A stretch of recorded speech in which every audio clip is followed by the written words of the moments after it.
Hello, everyone, and welcome to our weekly discussion series that's hosted by the Chaldean Cultural Center in collaboration with U of M Detroit Center, Unique Voices in Films, and CMN TV. I'm your host, Wiam Nemu, and my guest today is Matthew Howard. Hello, Matthew. Hi, Matthew, thanks for having me. thank you for joining us. Matthew is joining us from Australia.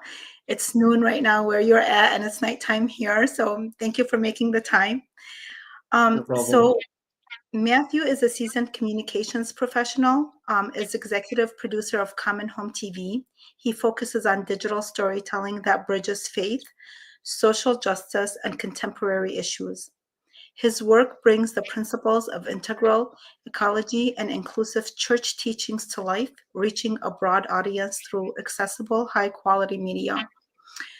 So I just had the pleasure of watching your documentary about that's called Learning to Serve in the Face of Terror, which Archbishop Warda tells Archbishop Warda's story. Now, the one question is, what inspired you to create this documentary, and how did you come across meeting Archbishop Warda?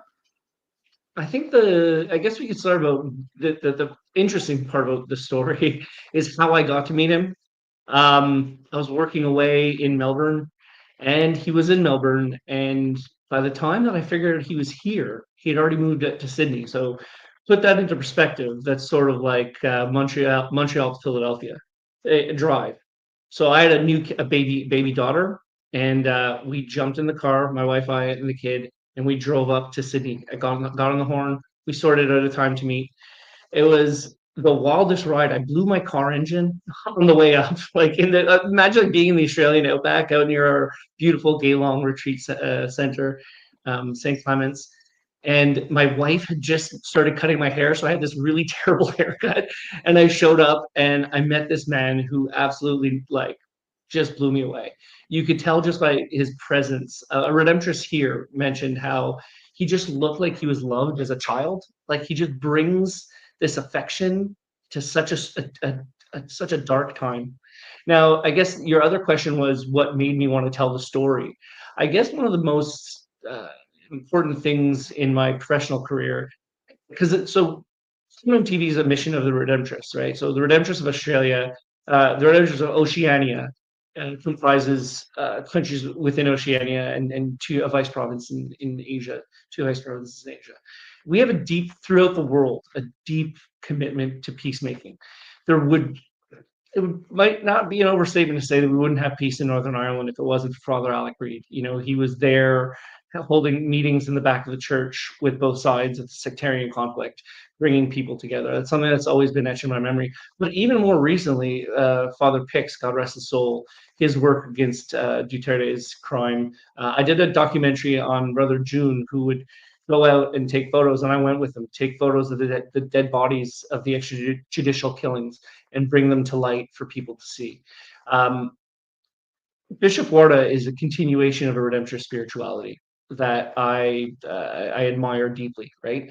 So this has him equipped through being formed in taking care of the marginalized, uniquely for this. So I really wanted to tell the story, not only because it was at the time when I filmed it 10 years ago, and it's been sitting on, and there's reasons for that. That was the impetus. That was my burning thing, was to get closer and to be playing obviously a very, very extremely small part in supporting telling this story, because in the wounded world we live in, this is something we really need to hear, and the secular world needs to hear it as well, because the misinformation around what is the Catholic Church, what is the Catholic Church is, that we're one faith, one church, but from Roman Catholic to Ukrainian Catholic, there's just so much misinformation and not understanding at present. And I think there's a brilliant way to bridge that gap. It's something Common Home TV strives to do. So tell us, what is this interesting story that caught your attention that you wanted to focus on? Well, I think that it was a really sensitive topic to bring up, because how do you tell that story? You don't want to miss. It's not something. It was a pressure for me to tell the story personally, because you can't put out a bad product on that. it's like making a movie on the Holocaust. It's difficult for the storyteller too, because it's easy to pull strings. It's the Holocaust, right? It's this horrible thing.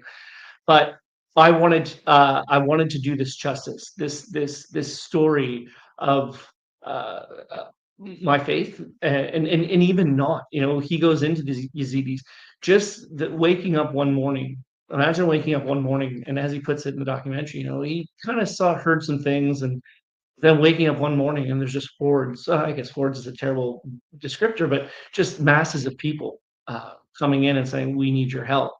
Uh, and then having the wherewithal to say, "I got this." And I think that it's very telling that he was able to say, "I got this." And I think that comes from a redemptorist spirituality of always working with the marginalized.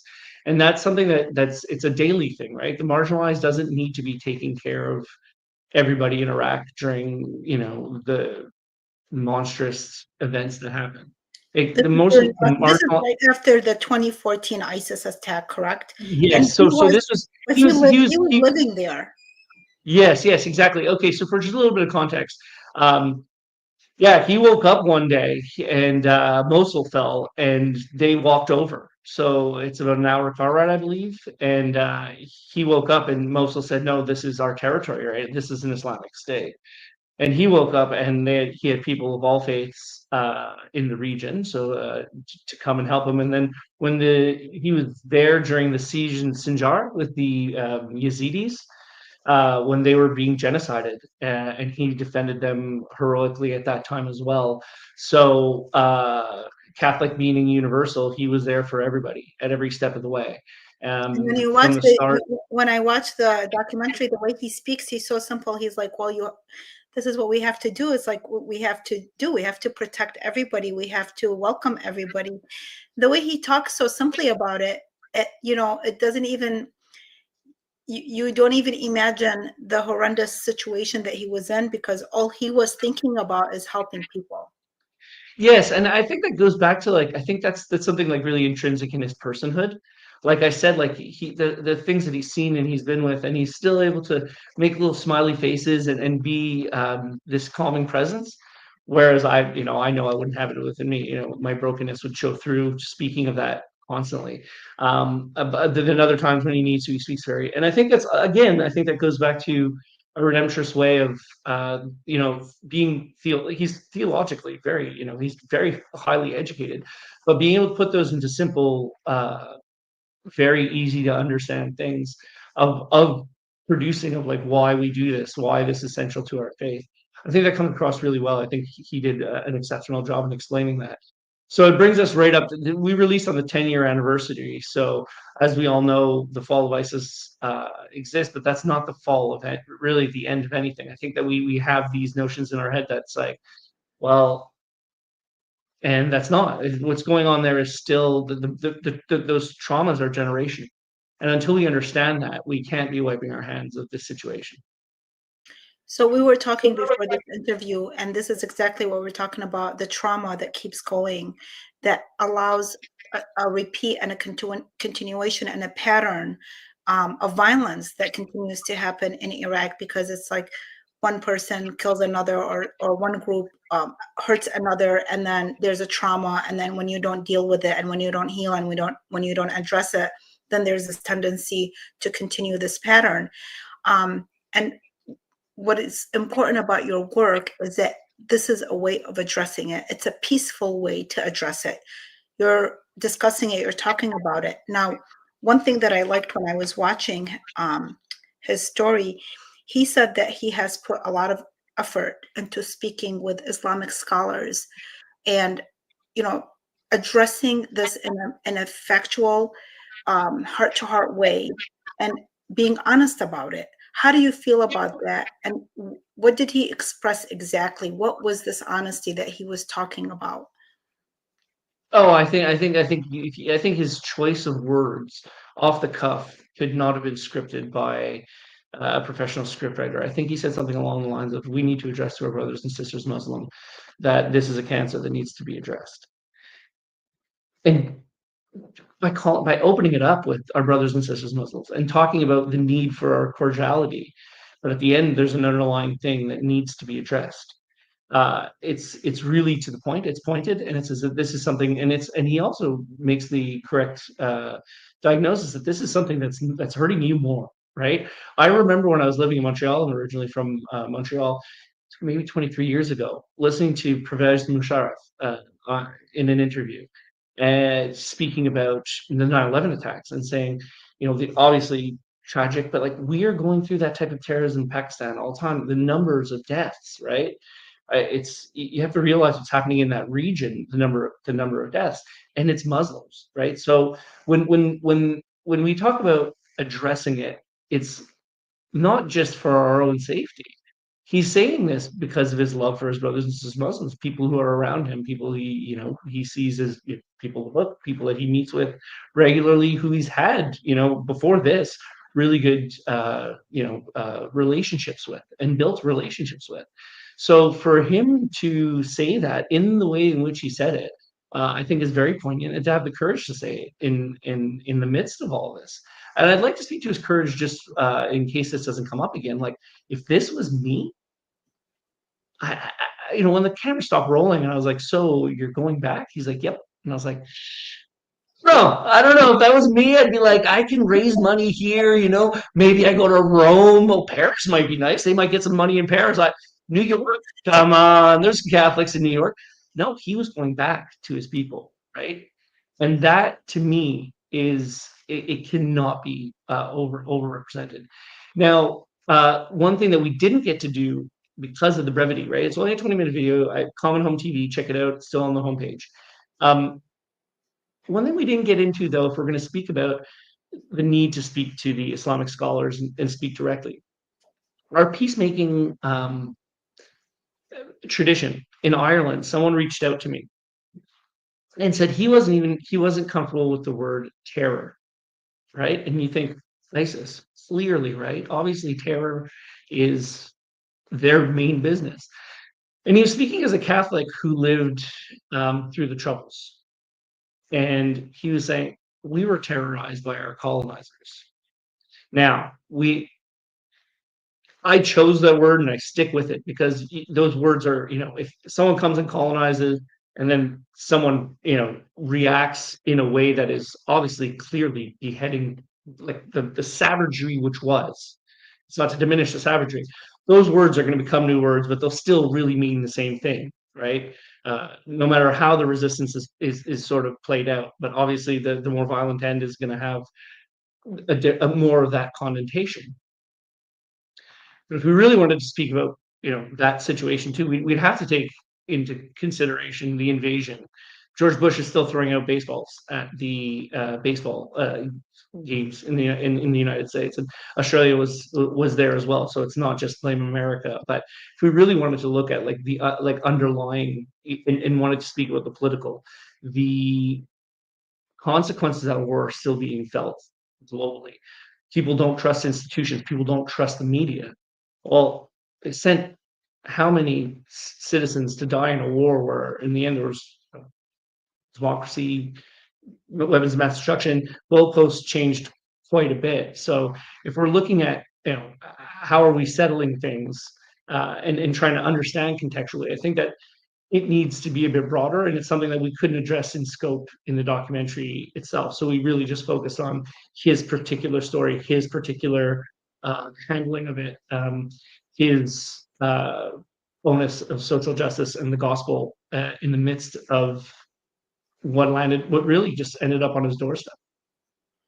Yeah, I think most people that have that were born in Iraq, there's a connection to the people there that unless you were born there, you don't understand it. I was born in Baghdad, and my husband was also born in Iraq, and he still has a group of his college friends. They're all Muslim. He's the only Christian that stayed connected. And so there's the word brothers and sisters. It's because when you grow up with people that you grow up like family, regardless of what's happening, you still can't disconnect those feelings from the people. My best friend as a child was a Muslim Kurdish little girl that was affected by Saddam's regime, for instance. So Muslims were just as affected. When the 2003 war was traumatizing, even, of course, what ISIS did was traumatizing, but even the 2003, when we were seeing what was happening to our birthland, that was traumatizing as well. Watching that from here and feeling helpless, like you can't do anything. So any type of violence, any type of war, it does not lead, to something good. But what does help is being honest in the conversation. And that's what I appreciated about the documentary. Archbishop, when he's talking, that he's coming from a place of love and experience. He's not coming from a place that he's not trying to create conflict. There's no animosity in his voice or anything. That's really what I loved. And then I was able to listen to him because of that. I was able to listen to what he was trying to get across because of that. And which brings me to the next question, is that what message do you hope audience will take away from the film, regarding the role of faith communities and humanitarian efforts? Um, I think that there's a special aspect there, right? Like, so in times of crisis, you'll see a lot of people who are maybe agnostic or maybe not devout in any like pious way turn to God, right? So they're God moments. In this type of terror, you're dealing with a God moment. So was he excellent? Was he, well, just unimaginably proficient at sorting out aid and humanitarian aid in a non-sectarian way? Absolutely, he was. But I think that when you look at it also in those moments, like I was saying, the moments of Christ, the moments of God, the extra effect of having it done by people of faith, like you said, who see brothers and sisters Muslim, who have a pastoral eye for God being there at that moment. I think that's a very important thing, and all credit in the world go to all the aid agencies which sacrifice themselves to be there. But I think it's a very special thing when you provide, not just people places to pray, but I think those are also moments of genuine encounter between God and ourselves, God in our relationships, and God in our relationships with people who share different faiths than us, and sometimes perhaps no faith at all.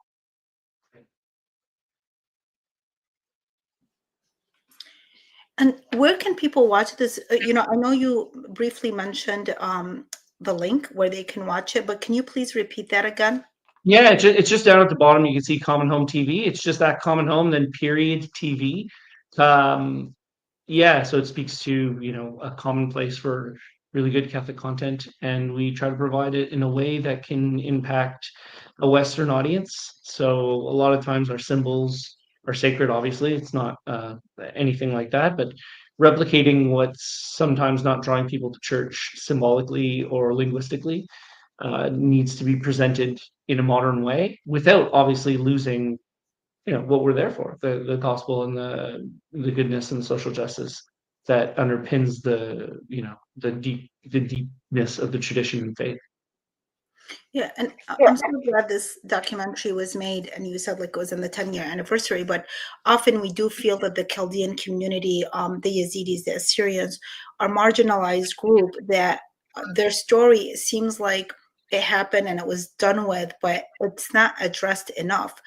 Yeah, Holocaust is repeated, which yes, these stories, certain stories should be repeated. Sometimes I think like we need to heal and get past them and not just kind of go over and over again with it.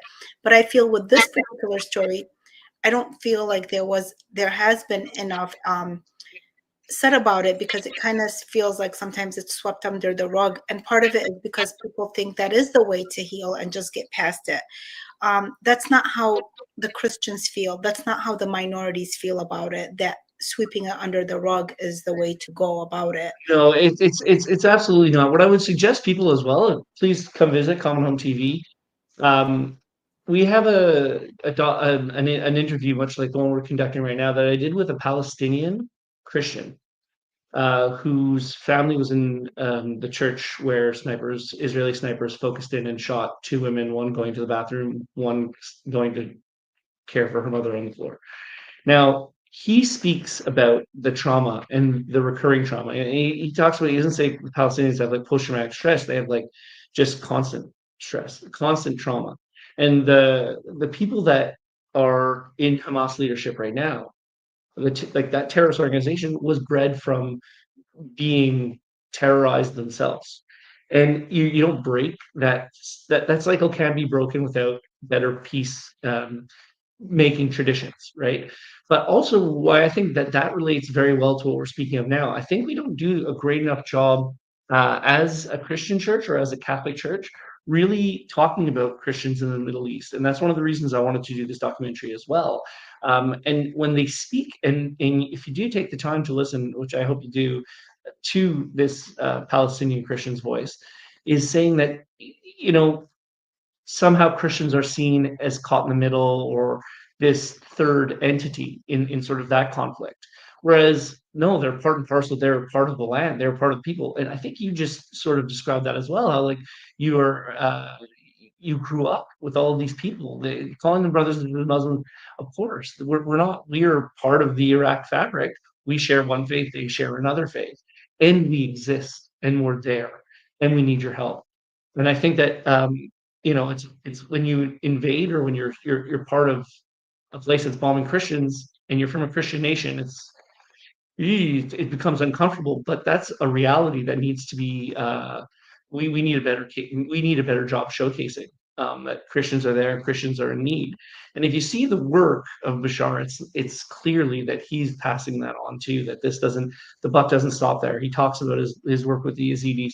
He talks about how everybody was treated the same, how there was absolutely no preferential treatment. It's universal acceptance. So I think Yeah, that's something that we could do a better job at. yeah, I did enjoy, every time he repeated that, that was his main focus. I wanted to ask you that, given that you probably do a lot of similar projects, but how did this particular project personally affect you that in a different way than maybe others? Or what did you You learn know, specifically from it? well, a couple of things. I think what they call a charism, the redemptorist charism, is it particularly the standing with the marginalized and like those on the margins of society and church, and just be ready. Because what I took away from him was it just seemed like this was years of training for something he didn't want to happen, you know? And there is fame that goes along with what he's done. He's known, he's regarded, all of that stuff, but it's not what he wanted. That's not, but n- no one knows when you're going to be sort of put into this sort of situation. So just take day by day, be mindful of that. Make yourself strong in case, God forbid, nothing remotely close ever happens in your life. But if you can contemplate on that, get involved with groups like the Redemptorists that sort of really hone in on that message. Just in case, we hope never. It's something that's sort of something that's stuck with me, is to keep it daily, because again, like he said, when he woke up that morning and people were there, it was go time.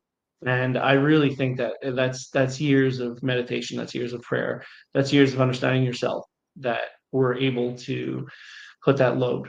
I mean, clearly I couldn't do it. Like that's not what that's not what I'm saying. I built her right away, but it's good to know that there's people you can emulate. There's people that you can look to in that for strength. So, when I was watching the documentary, it reminded me, there was a book that I recently read. It was called Shall This Nation Die? It was written by Reverend Joseph Naim in 1915 during the Armenian genocide. Mm. And he was involved in that, and he documented everything, and he was able to escape that. And he ended up in 1920 going around the United States, bringing awareness about the Chaldean plight and their situation. And I remember when I read that, I ended up writing as simpler because it was written in it was published in 1920 or 21, and it was, just the British uh, style, and it was very heavy. So I simplified it, but I had to study it so much. And one thing that I realized, that it was so important for him to document the story, to document what happened, but there was such courage inside of him, and there was such patience, and he was very young. He was a lot younger than Archbishop Warda, but their spirit continues to live and inspire even years and years later, and so he listening to the story reminded me of that here he is, what he endured, and his thinking of trying to help people, and here you are capturing his story, because that's what God does. He'll bring these stories in order that he touches our hearts and to kind of try to resemble them somehow. Absolutely. Well, thank you. Geez, that makes me feel really good. Yeah, That's oh that's yeah, it that's was the goal. That's the point, right? beautiful. That's I was that's so touched. Like, at one point, it's painful to like confront that, in some scenes where he was abused, and I'm reading that, and I normally don't like to read things like that, but it wasn't that I liked reading it, but I felt it was so important to read what this person, he suffered, and he went through this, and he documented it, not as a writer, but as a humanitarian, so he can help the world, make the world a better place, so these things don't happen. That was his whole thing. And then traveling here to share his story. But so given this wonderful work that you do, tell us, what project are you currently working on right now? So when you look at the marginalized, we are currently doing a documentary in Burke, New South Wales, which is, I mean, a lot of Australians probably wouldn't know it either, but it's a very small outback town in New South Wales where I recently had the privilege to join Redemptorist Priests up there and shoot some video. They are maybe, I don't want to underestimate, we're 13, 15, and 25 parishioners type thing.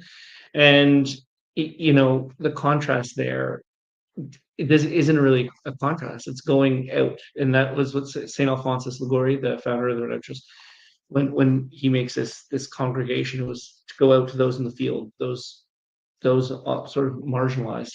And you see a lot of beauty there too. So it's not really necessarily a social justice thing, but it really falls in line with the Redemptorist charism really well. But I would really want to shout out Father Mans, a Redemptorist priest who's he's a partner of Common Home TV producer, and he will be putting out a 20-minute documentary on racism in Ireland. He was there doing one or two master's degrees, and one of them was in digital storytelling. So we'll be putting that out in December. Racism in Ireland. He did an excellent job. It was really, really, really well done. It's done in partnership. He was interviewing people with Amnesty International, and it should get another big release. That'll be the next social justice sort of thing we put out on the site. I love your work. I mean, I'm a filmmaker too, so I totally believe like in the power of storytelling, and getting these stories, and especially of real people. There's nothing like, I don't even know why people do fiction, because there's such good stories out there of people that are doing really heroic things and important things. We have 1 minute left, and what last words that you'd like to share? Um, I mean, I just do a shameless plug and say, come check out commonhome.tv. You can find us there. We have a prayer community, daily bread for today. If you have any websites, we can put a script so that you can get those sites using the prayers every day.